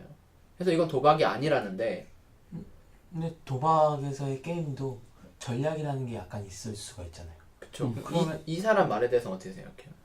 일단 우리 명확하게 지금 도박성이 아주 많고 투기고 주식시장은 도박성은 있지만 투자고 그럼 이거 비트코인은 일단 근데 투자랑 투기라는 단어 그 두 개를 구분하는 기준 자체가 사실 좀 모호하잖아요. 그쵸. 그거를 저는 개인적으로 어떻게 구분을 하냐면 내가 감당할 수 없는 수준의 금전을 투자하는 걸 투기로 보고 내가 감당할 수 있는 수준의 금전을 투자하면 이제 그건 투자로 생각할 수 있다고 보거든요. 그래서 뭐 도박이라고 해도 그러니까 실제로 뭐 강원랜드에 가서 돈을 쓴다고 해도 내가 월 1,000만 원을 벌고 생활비로 100만 원을 쓰고 800만 원을 저축을 하고 100만 원이 남아. 100만 원으로 쓰면 뭐 이것도 도박을 한다 해도 이것도 투자가 될 수 있는 거죠. 그럼 예를 들어서 제 전 재산으로 집을 사는 거예요. 그거는 그러니까 투기죠. 집이 오를 것 같은데 저는 전 재산으로 집을 딱 샀어요. 저는 개인적으로 빚을 내서 샀다 빚을 내서 그러면 샀는데. 빚을 내서 샀다 그러면 투기라고 보고 근데 우리나라 사람들이 다 빚내서 집 사잖아요. 그게 다 투기하는 거지. 아. 그 말이 약간 좀 그러니까 용어가 딱 구분이 되면 좋은데 구분이 잘 안 돼? 애매해요. 애매해? 음악계에서도 원래 명확하다 원래 아니다. 내가 하면 로맨스고 남이 하면 약간 불륜이야. 느낌이 저 내가 하면 투자고 저 사람이 하면 투기야. 용어 느낌이 이거를 넣어서 오르면 투자고 망하면은 이제 투기라고 약간 그런 느낌인 것 같아요. 근데 이제 주택 시장은 조금 다른 것 같긴 해요. 왜냐하면 변동성이 다른 것들에 비해서는 좀 적으니까 그래도 뭐 주식 시장이나 이런 것처럼 한 번에 뭐 20, 30% 왔다 갔다 하진 않잖아요. 떨어져도 이제 조금씩 떨어지고 물론 조금 떨어지는 게 엄청 금액이 크지만 이게 저희가 요걸 갖고 지금 쪼개서 예를 들어서 했는데도 지금 헷갈리잖아요. 그러니까 사람들이 이거 갖고 맞다, 이건 도박이다, 아니다 이렇게 언쟁을 할 수밖에 없는 것 같아요. 근데 지금은 다들 약간 화폐랑 이런 미래 가치 때문에 개인이 사기보단 돈 벌려고 약간 사는 느낌이 약간 들어서 돈 벌려고 사는 거지. 그러니까 이게 그러니까 전문가들은 물론 미래 가치가 있고 개발하고 좋고 이렇게 하지만 결국에는 이걸 사는 개인들은 지금은 약간 돈 벌려고 이런 개념이니까 근데 그건 어차피 주식이랑 똑같아. 그죠. 주식도 뭐 사람들이 아무리 기업의 가치가 있고 얘들이 가지고 있는 기술력이 미래 산업의 중요한 산업이고 뭐 이렇게 얘기를 해도 결국 거기 투자하는 사람들은 돈을 벌기 위해서지 그 기업의 미래를 위해서 투자하는 건 아니니까 보통. 보통 그것 때문에 소액주주 운동이 다 실패하죠. 그렇죠. 막 이런 것도 결론이 안 나네요. 지금 이게 정확히 도박인지 투기인지 투자인지도 애매하니까 애초에 단어가. 근데 어쨌든 선물 시장도 도박성이 강한 정부에서 인정해준 시장이다라고 도박 시장이지. 하니까 주식시장 뭐 주식이나 주식 시장의 선물이 뭐 결국 주식이랑 똑같지 뭐. 그러니까 그 토론에서 유시민이 주식시장도 투기판이라고 보는데 최소한 그 기업한테 처음에 그 주식을 발행할 때 그 기업이 대규모의 자본을 이렇게 모을 수 있는 어떤 사회적 기능을 하니까 그나마 이익이 조금이라도 있으니까 냅두지만 이건 백해무익하다 막 이런 말 하잖아요. 이거는 뭐 분리할 수 있든 없든 없애야 된다 막 이런 말 하잖아요. 유시민이. 그건 동의할 수 없어. 그만큼 나가는 건 사실 유시민 씨 말이 여러 가지 동의하지만 그만큼 나가는 건 좀 동의하기 힘든 것 같아요. 근데 확실히 이게 미래 산업 가치가 있는 건 확실하잖아요. 근데 그거는 토론에서도 유시민 씨도 같이 동의했던 부분이거든요. 그러면 미래 산업 가치가 있으면 여기에 투자를 해야 되는 건 맞아. 그럼 투자를 누가 할 것인가? 개인이 투자하도록 허락해 주는 거예요 지금. 아니, 나는 그냥 미래 산업 가치가 있는데 그 비트코인이 있는 거 미래 산업 가치가 있는 거냐 아니면 블록체인이 미래 산업 가치가 있는 블록체인이 있는 거냐. 거지. 근데 지금 사람들은 비트코인하고 블록체인하고 너무 동일시하고 있다라는 게 문제인 것 그러니까 저는 이 사람 말에 동의를 하는 게 유시민 말에 동의를 하는 게 블록체인은 좋은데 암호화폐는 나쁘다라고 했을 때 이게 분리할 수 없다면 하나가 좋더라도 하나가 나쁘면 없애야 된다는 말에 동의를 해요. 왜냐면 이 나쁜 것 때문에 누군가 강원랜드가 예를 들어서 지역사회에 뭐 경제를 안정시켜주고 뭐 여러 가지 이익이 있다 하더라도 막 사람들이 자살해. 그럼 저는 없애는 게 낫다고 봐요. 굳이 그 어떤 세금을 많이 걷는다고 하더라도 그런 이익이 있다 하더라도 그 손해가 작더라도 뭐 그러니까 누구는 그러잖아요. 아니 교통사고 난다고 차를 다 없앨 거냐? 그런 말 하잖아요. 아니 차를 타면 좋은데 교통사고가 안 날 수는 없고 그럼 차를 다 없애냐? 그런 말로 비유를 하잖아요. 이렇게 뭐 아니 그 암호화폐 나쁘다고 블록체인 뭐 없애냐? 라고 말을 하는데 그러면은 그 자동차는 보험이 돼 있고 어느 정도 보상을 하잖아요. 사회마다 그런 체계가 다르지만 그럼 이 문제점에 대해서 적절한 보호 조치나 방법이 없는 이상은 저는 없애야 된다고 보는데 자동차는 보호 장치가 어느 정도 있고 그러니까 사회 효용이 뭐 이렇게 악한 효용이 아니잖아요. 근데 도박이라는 건 굳이 그러니까 딱 봐도 안 좋은데 예를 들어서 그 사람들이 도박할 때 제한을 걸어놨지만 그 법망을 피해서 막 도박을 하잖아요. 막 전재산 못 걸게 원래 제가 알기로 우리나라 사람들 못 가죠. 내국인 카지노가 있고 외국인 카지노가 맞아요. 있는데 강원랜드는 갈 수 있고 내국인 카지노가 우리나라에 엄청나게 많아요. 근데 이제 내국인이 못 들어가서 그런 거지. 내국인 못 들어.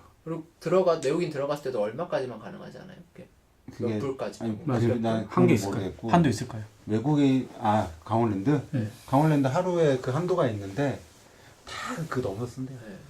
그리고 강원랜드는 뭐 제가 정확한 건 모르겠지만 이미 뭐 정부 사람들도 뭐 해먹기도 하고 거기 뭐 불법적으로 하는 것도 많고 지금 시끌벅적하죠. 돈이 그것 때문에. 많으니까. 돈이 많이 도니까. 그래서 전 이것도 굳이 사람들이 막 자살한다면 이거 할 필요가 있나? 그러니까 사실은 그 도박장 왜 하는지 모르겠어. 그게 거기 탄광촌 폐쇄하면서 지역 거기 지역 사람들 경제 때문에 한 건데 고용하게 다른 방법을 찾아보면 많을 텐데 그 쉽게 하려고 하니까 그런 거지. 고용 인원이 어마어마하게 많아요? 그것도 어차피 그거 다 그 사람들 꽂힌다면서요. 그것도 아니네. 거기 사람 고용 인원은 굉장히 많죠. 주변에 그것 때문에 많은 산업이 발전했는데 숙박업 하고 전당포. 전당포. 이런 게 굉장히 발전했죠. 거기 차 고급차들이 주의비하다고 이렇게 차 맡겨놓고 돈 찾아가가지고 그런 거 많이 발전했어요. 거기. 차 살 때 글로 가야겠다. 아, 좋네. 하이원인가요? 그러니까 강원랜드가 하이원? 하이원. 거기는 근데 거기서 직접 차 못 사요. 아, 그래요? 그게 딴 데로 이거 한꺼번에 넘겨서 아, 다시 건물을 하겠대. 거기서 안 되는구나. 근데 이거를 따로 뗄 수 없으면 완전히 폐쇄해야 된다는 것보다는 아까 전에 자동차 얘기했던 것처럼 이제 자동차를 계속해서 사용할 수 있는 이유는 뭐 보험도 하고 뭐 에어백을 설치하도록 법규를 설치하고 뭐 여러 가지 이제 안정장치들을 사회적으로 이제 제도화하기 때문에 가능한 거잖아요. 마찬가지로 블록체인을 활용한 이 암호화폐 체계도 국가에서 시스템이랑 뭐 여러 가지 방법들을 동원해서 안전하게 이제 사용할 수 있도록 만들어주는 게 필요한 거지. 얘네를 없애야 된다는 저는 동의할 수 없어요. 그러니까 없애야 된다는 전 필요하면 없애야 된다고 생각하긴 하는데 사실 잘 모르니까 이게 전 정확하게 이해하고 있다고 생각하지 않아서 우선 지금 중개소가 비트코인을 거래를 하는데 우리가 생각하는 비트코인 거래 방식이 아니라 예를 들면 중개소야. 이 사람이 중개하는 중개업자야. 우리끼리 비트코인을 거래하고 싶어. 그럼 이 사람한테 우리가 가진 비트코인과 돈을 다 줘요. 그러면 우리는 거기서 서류만 쓰는 거야. 야, 내가 얘한테 얼마 줄게 써줘. 얘한테 얼마 줄게 써줘. 이런 식이거든요. 근데 문제는 그러면 얘가 들고 날르면 끝난다는 거야. 우리는 아무 다 그게 지금 중개소 방식이에요. 중개소가 자기들이 어차피 비트코인 다 들고 있기 때문에. 그래서 지금 중개소가 해킹을 당해가지고 비트코인 잃어버렸다는 뉴스가 가끔 나오는 게 그것 때문에 그거거든요. 그러니까 원래 우리가 알고 있는 블록체인 방식의 거래 방식으로 하면 들고 튈 수가 없어요. 블록체인이 아니네. 네, 그건 아니에요. 중개소 방식은. 중개소 자체는 아니죠. 그래서 그것 때문에 중개소가 욕을 먹고 있는 거고. 그럼 어떻게 해야 돼요? 거래소랑 중개소의 차이는 뭐예요, 그럼? 거래소는 법적 용어예요. 어떤 거를 거래할 수 있는 자격을 갖추면 나라에다 신청을 해서 거래소라는 이름을 받아요. 그리고 책임이 있고 중개소는 책임이 없고 중개소는 중개만 해주는 말 그대로 중개해주고 수수료 받는 거예요. 공인중개사. 그러니까 공인중개사는 또 근데 규제가 있고 그런 자격이 있는데 자격 없는 중개소 그럼 중개소에 허가를 해주는 시스템을 쓰면 좀 더 그런 게 지금 법적 공백이 있으니까 법이 없으니까 법무부에서는 폐쇄를 하겠다. 그리고 법을 만들어야지 빨리. 기재부나 뭐 이런 폐쇄보다는- 데서는 뭐 아니다. 좀 이렇게 규제를 만들어 하겠다라고 논의하고 있는 상황에 비트코인으로 돈 벌겠다고 뛰어드는 청년들의 돈 버는 것까지 막냐 이러고 있는 거고. 저는 사실 이걸 한 가지로 말하자면 투기적이나 도박적인 성향이 있는 거는 그 차익의 대부분을 다 세금으로 뜯었으면 좋겠어요. 그러면 투자하는 사람이 그러면 없겠죠. 투자하는 사람이 없잖아요. 그럼 진짜 이거에 대한 가치를 느끼는 그러니까 수익의 몇 프로를 가져간다면 대부분 만약에 수익의 80%를 세금으로 내라라고 하면 사실 이거는 한 방을 노리기 위해서 가는 거잖아요. 근데 한 방을 노리기 위해서 가는 사람 빠지고 실제 난 이 가치가 있다고 생각하고 내가 돈을 투자해서 20%라도 내가 수익을 얻을 수 있는 걸로 큰 돈을 벌 수 있다고 생각하는 사람만 들어갈 거 아니야. 아니면 도박도 난 도박 자체의 재미를 느낀다. 블랙잭의 재미를 느낀다. 내가 이걸로 딴 돈에 근데 그럴 거면 네. 손실에 대해서도 80%를 보존해줘야 돼.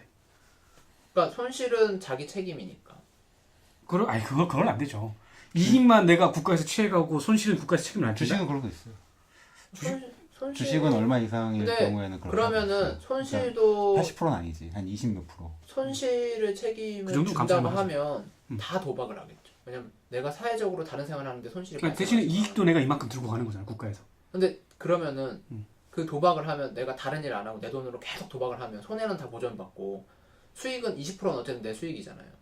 그러면 계속 하면 난 계속 20% 아니지. 수익을 손해도 20%는 내는 거죠. 그러니까 손해가 100% 나면 거기서 80%는 국가에서 보존해주고 20%는 내가 보존 그냥 쭉 긁고 가는 거야. 똑같이 20%로 위아래. 왜냐면 그렇게 안 하면 공정하지 않잖아. 둘 중에 하나만 국가에서 책임을 지면. 둘 다. 그러니까 원래 그 국가에서 보호해준 국가에서 시스템이 그런 국가에서 책임을 지는 게 아니라 너가 그 뭐라고 하냐 그거를 그러니까 노동소득에 떼는 세금이 있고 다 있잖아요. 그 불로소득 네가 불로소득.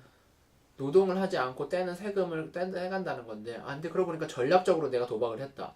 난 정말 머리를 써서 사업적인 그런 구상을 하는 것처럼 난 도박을 사업으로 한다 라고 하면 그것도 노동소득일 수 있으니까 불로소득이라고 할 수도 없을 것 같긴 하네요. 불로소득이죠. 불로소득이긴 한데. 그러니까 국가가 공인한 도박이냐 국가가 공인하지 않은 도박이냐에 따라 다른 거죠. 그러니까 지금도 부동산 규제한다는 게 어차피 전 투기니까 지금 말 나오는 게 뭐 재개발을 하든 뭐 해서 수익을 많이 벌면 그 중에 대부분 세금을 떼겠다 요런 말을 하고 있잖아요. 네가 집을 뭐 한두 개 거래하는 건 정상인데 뭐 세네 개 이상 거래해서 하는 건 투기니까 세금을 왕창 떼겠다. 그러니까 투기면 세금을 왕창 떼겠다. 그러니까 투기하지 마 이런 거잖아요. 왜냐면 네가 투기를 할 경우에 사회적으로 너무 손해가 크다. 자살하는 사람 발생하고 네가 돈을 땄다는 건 누군가 손해를 봤다는 거고 그러면 네가 집을 비싸게 팔면 어떤 사람은 비싸게 샀다는 거가 되잖아요. 아빠가 집을 비싸게 팔하면 내 자식이 집을 비싸게 사야 되는 거니까 그럼 아빠가 판 돈을 자식한테 줘서 그 자식이 그 돈으로 집을 사는 거니까 투기는 사회적 효용이 없으니까 가능한 하지 마. 다만 네가 이만큼 세금을 내고도 이익이라고 생각하면 하라는 거죠. 왜냐면 완전 자유를 제한할 수는 없으니까.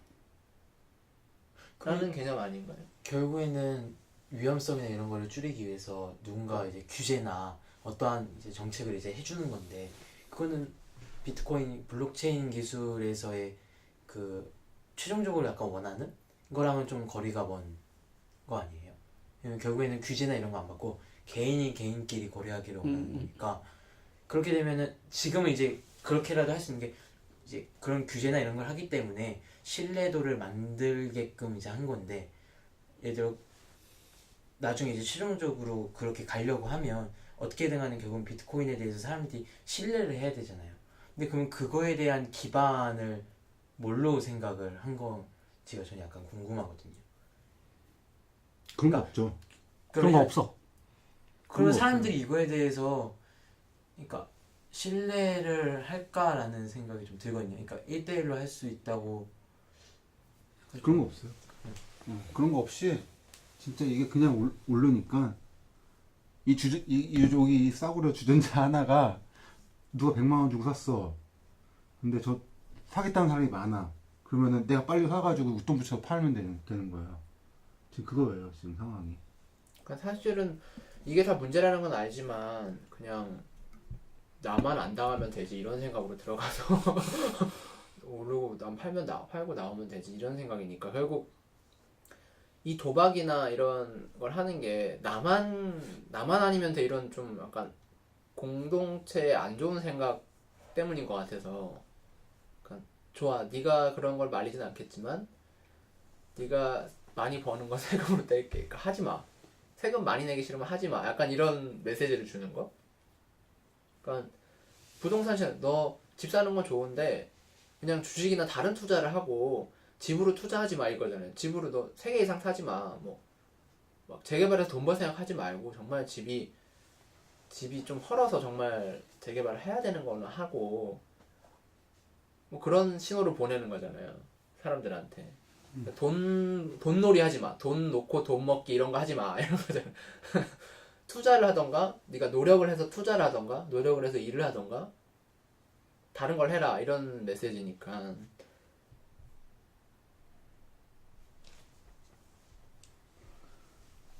우리 의견이 다 똑같아서 그래서 토론에서 그 사람이 유시민? 제시한 해결 방안은 뭐예요? 단계를 세 개로 나눠서 해제해라? 하자. 일단 첫 번째로는 뭐 일단 블락을 걸잖아. 그리고 장기적으로는 어쨌든 폐쇄로 가고, 뭐 중간에 제도적 규제를 하고 뭐 있었던 것 같은데, 저 본지 오래돼가지고 기억이 잘 안 나네. 이게 어쨌든 지금 유행이 지나갔잖아요. 이거 다시 오르고 있는데 지금 비트코인. 사실 올라가는 거 나는 이해할 수가 없어요. 도대체 누가 투자를 거기다 하는 걸까? 그냥 기대 심리에 기댄 사람들, 일반 투자자들이 투자를 하는 건가 계속? 아니면 진짜로 작전 세력이 있나? 작전 세력이죠. 근데 이게 진짜 올라갈 이유가 없어. 1도 없어, 올라갈 이유가. 지금 내가 알기로는 유대 자본하고 중국 자본이 거의 대부분 거기 들어가서 뭐지 올라갈 때 팔고 내려갈 때 하고 이렇게 해가지고 지금 그 돈 벌고 있더라고요. 들리고 있거든요. 근데 이제 비트코인은 누구 건지 확실치가 않기 때문에 그거를 할 수 있는 방법은 없다고. 정확한지는 할 수 있는 방법은 없다. 그럼 나중에 이거 비트코인 말고도 가상화폐가 나중에는 그러면 다들 안 쓸 거라는 건가요? 아니면 지금 지금 있는 화폐는 안 쓰겠지. 지금 있는 화폐. 지금 우리가 쓰는 그 버스 카드도 가상화폐예요. 도토리도 가상화폐고 싸이월드 도토리도 가상화폐고. 근데 그 가상화폐라는 게 실물 가치를 배경으로 하고 있느냐 없느냐 이런 게 있잖아요. 그렇죠. 그게 핵심이지 사실. 근데 예를 들어서 우리 뭐 명품도 어쨌든 실물 가방이 있잖아요. 로고가 있냐 없냐에 따라 다르지만 이제 겉에 붙여진 이미지 가치가 있으니까 예를 들어서 똑같은 운동화인데 나이키 운동화냐 뭐 나이스인지 다를 수 있잖아요. 그러면은 그게 그 실물 가치를 배경으로 그게 그 위에 이미지 같은 게 덮여져 있는 거니까. 근데 비트코인은 실물 가치가 없지 않아요? 사실상? 거의 없죠. 그러니까 비트코인 자체는 없지. 물론 가상으로 부여할 수 있죠. 아 이게 대박이 날 거다 나중에. 내 마음으로 부여한 거지. 그걸 사람들이 신뢰를 할까라는 게 그러니까 근데 약간 궁금해요. 어떤 사람들은 그러더라고요. 이게 어쨌든 시장에서 거래가 되지 않냐? 그럼 그 가치가 있는 거지 않냐? 라고 하는데 저는 그건 착각인 것 같아요. 그러니까 거래가 되는 거랑 그 가치가 있는 거랑 물론 거래가 되는 시점에 그 가치가 있지만 그게 또 거래가 될 거라는 보장은 없으니까. 근데 요즘에 비트코인 암호화폐가 굉장히 많잖아요. 지금 한 1,500가지가 된대요. 거래소에서 거래되는 게. 중개소에서 거래되는 건 한 900여 가지 되고. 근데 누가 이제 비트코인을 팔아서 딴 게 오를 것 같아서 샀대요. 자고 일어났더니 10몇배가 올랐대. 18배가 올랐대. 그래서 그 가격에 팔려고 내놨는데 하루가 넘도록 아무도 안 사더래. 너무 많으니까 사람들이 이제 많이 거래되는 쪽으로만 몰리는 거고 이쪽에 호가는 이만큼 올랐는데 거래는 안 되고. 근데 그러면 가격이 떨어지지 않나? 주택 가격 안 떨어지잖아요. 주택은 지금 이제 얼마 전에 뉴스에 나온 거 보니까 사람들이 10억 밑으로 내놓지 마라. 근데 어떤 사람이 집 빨리 팔고 싶어서 8억에 내놨더니 사람들이 그 부동산을 공급하기 시작했다고. 그래가지고 그 8억을 내릴 수밖에 없었다. 만약에 그 시장에 들어가서 손해를 안 보고 수익을 낼 수 있는 사람이라면 뭐 상관은 없겠지만 그런 사람이 몇이나 되겠어. 반반이죠. 뭐. 손해 보는 사람만큼 이익 보는 사람이 있겠지. 그리고 그 시장 자체가 내가 이득을 보고 싶다는 마음으로 들어가지만 그러면 누군가 내 손해를 봐라라는 뜻이잖아요. 누군가 그만큼 내가 만약 1억 주고 산 거를 2억에 사라고 하면 누군가 1억을 난 1억짜리를 2억에 판 거니까 누군가 1억을 더 내라라는 뜻인데 돈 버는 사람은 그런 거 관심 없죠. 관심 없으니까 좀 그게 안 좋지 않나. 그게 좀 악덕 같은 너무 심하게 말하는 악덕인 것 같아서 나쁜 짓. 그냥 뭐 이거는 참 근데 너무 이거를 비호하고 맞다 뭐 문제가 없다 이걸 왜 도박으로 생각하냐 이게 가치가 없다고 생각하냐 이런 내용들이 많아서 보면은 그 대수에서도 그러면 대화를 했다는 게 비트코인이 좋다라는 사람과 대화를 한 거 아니에요. 그렇죠. 거의 뭐 찾아와서 칼 찌를 것처럼 싸워가지고. 이게 유시민도 그런 말을 하잖아요. 비트코인은 가지고 있는 사람일 거라고 그 사람. 맞아, 100%죠. 그러니까 투자한 내가 사람이지. 가지고 있는데 이게 그렇군요. 이게 많이 떨어졌어요. 팔 수도 없고 오르면 바로 팔아야지 생각하는데 사람들이 자꾸 비트코인이 안 좋다라고 하면 때리고 싶을 거 아니에요. 그러니까. 진짜. 너 그러지 마, 막 이런 느낌이 들 테니까. 진짜 엄청 무서웠어. 댓글로 얘기하는데. 정리할까요? 네, 비트코인 얘기는 좀 이렇게 하고. 정리가 안 된 것 같은데? 근데 우리 그러니까 이게 내용이 너무 많아요. 그러니까 도박, 투기, 투자, 발행시장, 유통시장, 정부 규제 이런 거 다 여기 개념에 들어가 있는 거잖아요. 너무 복잡한 개념이고 뭐 화폐, 기축통화, 그리고 뭐 근본이제 이런 게 다 개념이 들어가 있으니까 사실 우리가 결론을 쉽게 낼 수 있는 거면 이미 결론이 났겠죠. 뉴스가 돼서. 저는 이거 그때 이제 대숲에서 이야기하고 또 혼자서 토론도 보고 정보도 막 이것저것 찾아보고 하면서 나름대로 결론을 내렸던 게 이게 아까 처음에 우리가 시작할 때부터 이야기했던 게 암호화폐랑 블록체인을 우리가 분리해서 생각할 수 있는가였잖아요. 근데 이제 그 분리할 수 없다고 이야기한 사람들이 훨씬 많았던 거고, 그러니까 투자한 사람들 입장에서. 근데 이거를 왜 분리할 수 없는가를 찾아 들어가 보면 얘가 컴퓨팅 파워를 제공해 주는 사람들한테 보상을 줘야 되는데 보상을 줄 게 화폐밖에 없다 이거였잖아요. 네. 근데 이것도 일견 맞는 소리처럼 들리는데 제가 좀 이제 고민을 해봤어요. 이게 진짜로 코인을 주는 거 말고 다른 방법이 없는가? 그러니까 유시민 작가가 그러니까 저는 그러니까 무조건 그런 거 있잖아요. 규제, 뭐 시장 자유시장제도 금지 이런 건 아닌데 이거를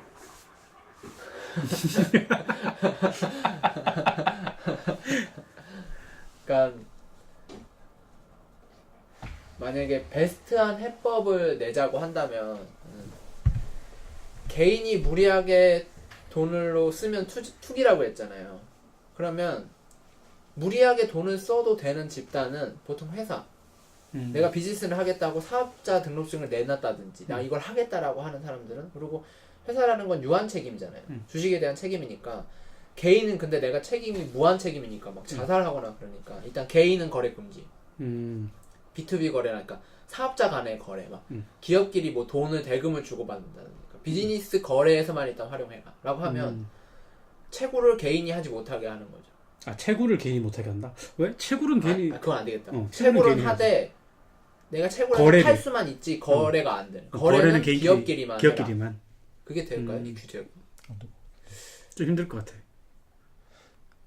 나는 그 오픈 블록체인 오픈하는 방식은 한계가 있을 것 같고, 기업 위주로 이제 블록체인을 만들어 사용하는 거는 계속 발전할 것 같고 그래요.